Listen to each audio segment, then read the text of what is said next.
Prediktif, responsibilitas, transparansi, berkeadilan. Baik, jadi pagi ini saya akan sampaikan kepada rekan-rekan semua seluruh anggota bidang humas, sebagaimana kita ketahui bersama bahwasanya Bapak Kapolri setelah pada saat fit and proper test, kemudian dalam Commander Wish-nya mengusung program yang namanya transformasi menuju Polri yang presisi. Tentunya kita selaku anak buah harus memahami betul apa yang dimaksud dengan transformasi menuju Polri yang presisi. Untuk mengetahui sejauh mana pemahaman ataupun pengetahuan daripada anggota humas terkait transformasi menuju Polri yang presisi, saya akan tanya kepada Saudara Iswan. Coba kepanjangan daripada presisi. Siap. Yang dimaksud dengan presisi yaitu prediktif, responsibilitas, transparansi, berkeadilan. Dari transformasi tadi dijabarkan menjadi bidang, program, kemudian kegiatan dan rencana aksi.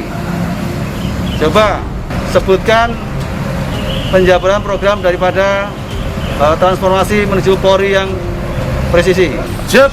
Penjabaran program prioritas Kapolri menuju transformasi yang presisi terdiri dari 4 bidang, 16 program, 51 kegiatan, dan 177 rencana aksi.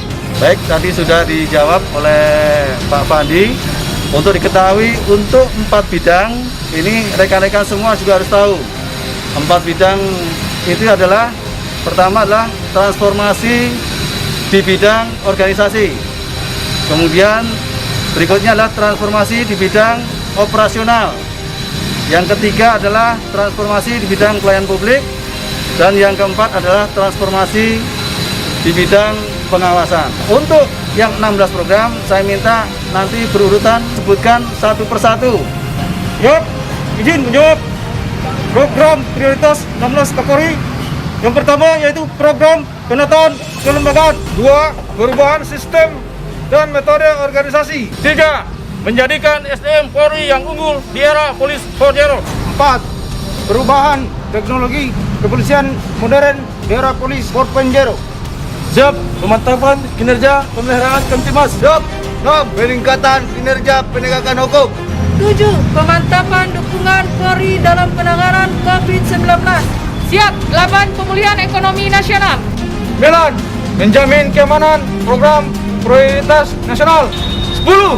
Penguatan penanganan konflik sosial. 11. Peningkatan kualitas pelayanan publik Polri.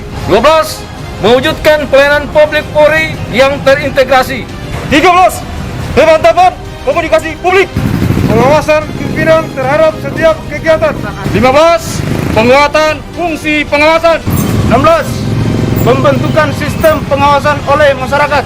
Baik, jadi sama-sama tadi rekan-rekan sudah menjabarkan bagaimana daripada program prioritas Kapolri transformasi menuju Polri yang presisi.